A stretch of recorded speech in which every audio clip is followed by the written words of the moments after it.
All right, I'm trying to make this video as brief as possible. This is the power forward conversation that most people really love to talk about. Charles Barkley sometimes gets included in this one, but when people talk about the supremacy of the position of the four, this is the one. These are the two guys that come up the most often: Karl Malone and Tim Duncan. Me personally, I put Tim Duncan just ahead of Karl Malone because of his accomplishments and his resume. But I have no problem whatsoever if someone thinks that it's Karl Malone. Okay? No problem whatsoever.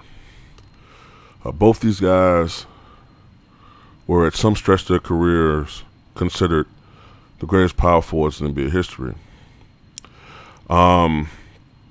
Look at their accomplishments. Let's get the obvious one out of the way. NBA championships, Tim Duncan has 5, Karl Malone has 0. They both played 19 NBA seasons. Tim Duncan appeared in 18 playoff contests, Karl Malone at 19. He never missed the playoffs in his NBA career, Karl Malone. All-Star games, Tim Duncan appeared in 15, Karl Malone in 14. Season MVPs, Tim Duncan 2, Karl Malone 2. Finals MVP, Tim Duncan 3, Karl Malone 0. All-NBA first team, Tim Duncan 10, Karl Malone 11. All-NBA teams, total selections, Tim Duncan 15, Karl Malone 14. All-defensive first teams, Tim Duncan 8, Karl Malone 3. All-defensive teams, total selections, Tim Duncan 15, Karl Malone 4. And that's why I think Tim Duncan has an edge over Karl Malone. I'll talk about that later on. Rookie of the Year, Tim Duncan 1, Karl Malone 0. Stats per game, Tim Duncan in his career, 19 points, 10.8 rebounds, 3 assists, 0.7 steals, 2.2 blocks per game. Karl Malone, 25 points per game, 10.1 rebounds, 3.6 assists, 1.4 steals, 0.8 blocks per game. Tim Duncan, Karl Malone had far more points than Tim Duncan. In fact, of course, the second leading scorer in NBA history. Tim Duncan had more rebounds. Karl Malone had more assists. Karl Malone had far more steals. Tim Duncan has far more blocks. Karl Malone played more games. Okay, now, let me try to make some comparisons. I think that Tim Duncan, first and foremost, was a better interior defender than Karl Malone. Not to say that Karl Malone wasn't a good defender as well, but I think that Tim Duncan was a supreme interior post defender and a far better shot blocker than Karl Malone. Karl Malone was not a shot blocker. That was not his forte. If I remember correctly, I think Karl Malone was better at stripping the ball. And even at some points in his career, he would even get into the passing lanes at times. And when he was younger, in the 80s and early 1990s, he was known for running up and down the court, and him and John Stockton. Those years when John Stockton was averaging 13 and 14 assists per game, many times Karl Malone would get some strips, or he would get into the passing lanes himself, and that would precipitate fast break opportunities for the Utah Jazz. I remember, of course, Tim Duncan was known for that bank shot that he had. Of course, he was, for many years before Chris Paul took over the mantle, he was known as the most fundamental player in the NBA. Tim Duncan wasn't the most athletic guy. Karl Malone was stronger, one of the strongest players in the NBA, along with Charles Barkley and Shaquille O'Neal. I guess Jason Williams had to be in there too. Not the point guard, but the power forward who shot that chauffeur, whatever the hell that guy was, limo driver. What else I want to say? Mid-range game, Karl Malone. All right. Around 1994-95, that's when most people started noticing Karl Malone starting to patent that face-up jumper or fadeaway, we want to call it, from about 10 to about as far out as 16, 17 feet out. Karl Malone, of course, probably the best pick and pop power forward of all time. And I think for many years he had the best fall-away jumper in the NBA, aside from Michael Jordan. Three-point range is kind of negligible. I guess Karl Malone wins, but 27% to 17% is not a big, neither one of them was a great three-point shooter. Karl only took that shot sometimes when he was wide open or the shot clock was running down or some situation like that. Barkley shot the same percentage as Karl, but Barkley was a better three-point shooter because he actually could make that shot while contested by defense. But still, even he wasn't a great three-point shooter. I think Malone was a better passer, though both were good passers. I think Duncan was a better rebounder. Of course, I said Tim Duncan was a better shot blocker.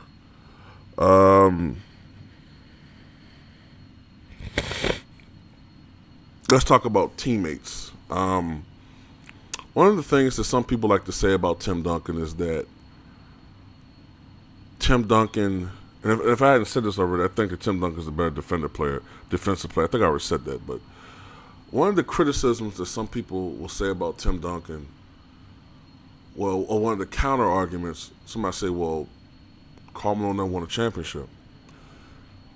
Was Tim Duncan a little bit of a player who benefited from a great system under a legendary coach, under Greg Popovich? Because San Antonio really hasn't missed a stride since he retired. And there were years where Tim Duncan was clearly declining as a player, and they would bring in a guy like LaMarcus Aldridge, and the Spurs were still a great team. And you could argue that Tim Duncan had better teammates, in his career than Karl Malone. There's some truth to that, in my opinion. Also, the level of competition. Karl Malone, you look at his shooting percentage regular season, 51.6%, actually a little bit ahead of Tim Duncan's 50.6%. And if I had to say this, I think that Karl Malone's the better offensive player, though I don't think he always had the primary offensive mind.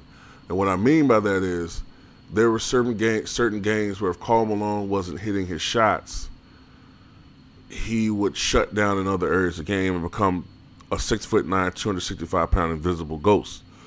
I seem to recall a game, I might be wrong, but I remember a game in the 90s where Karl Malone shot 2 of 22 from the field or something like that. It might have been against the Lakers. And I remember him being invisible. Like, aside from the shooting, other aspects of the game would just shut down with Karl Malone. There might have been the one game that they lost to the Lakers in those 2 years in the playoffs. But anyway, there have been other games where Karl Malone, if he wasn't hitting his first 4 or 5 shots, he would just stop shooting the basketball, or he would just shut down in other areas and not really contribute as much as you would like him to.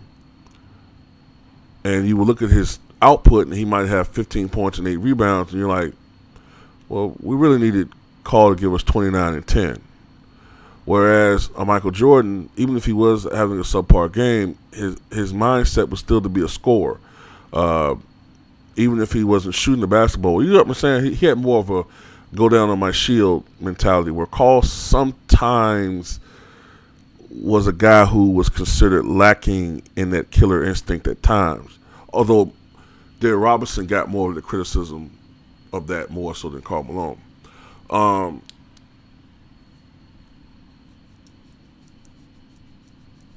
But, like I said, Karl Malone, I think, was overall a better scorer, of course. Shot a better percentage. Shot a better percentage from the foul line. Had a ton more points than Karl Malone. Usually was second or third in the NBA in scoring behind Michael Jordan, sometimes maybe a Dominique Wilkins.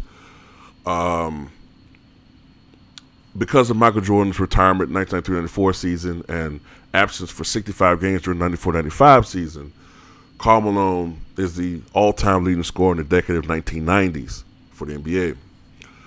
But going back to a point I wanted to make a little bit earlier,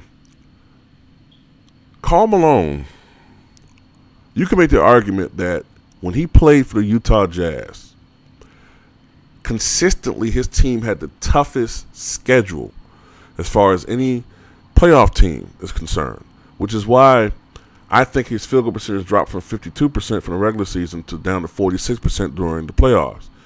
It was because he played against some very tough teams.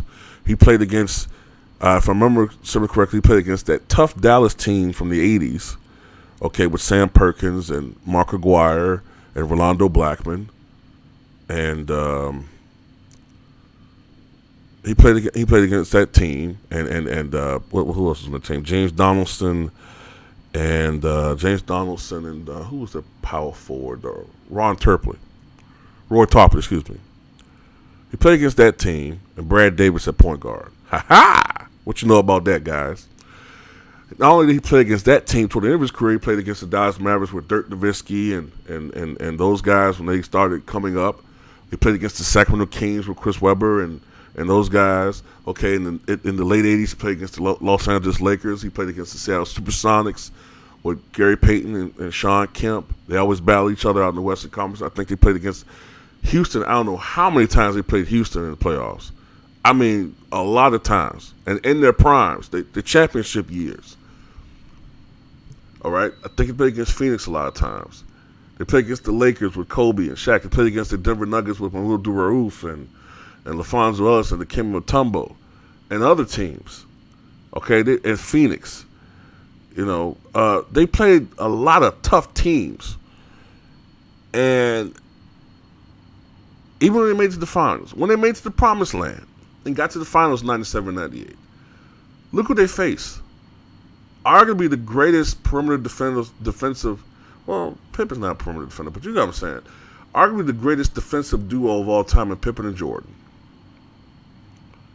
And they make it to 6 games both times. They gave the Bulls all they could give them. Probably should have won in 98. They had home court advantage. But they lost to the greatest player of all time and the greatest defensive small forward of all time. You get what I'm saying? Whereas Tim Duncan, in 99, they played against the Knicks team that was the 8th seed. Though they really won an 8th seed, but the 50-game schedule kind of masked certain things. But the Knicks really won an 8th seed. But still, they lost against the 8th seed. In 2003, they lost against the Nets, who were a good team, but you know what I'm saying. All right. In 2005, they lost to a Detroit Pistons team. They beat a Detroit Pistons team that was very good, but they're not an all-time great team. 2007, they swept the Cleveland Cavaliers team that really had no business being there, save for all-time great performance on the road by LeBron James against the Detroit Pistons, who they probably should have played.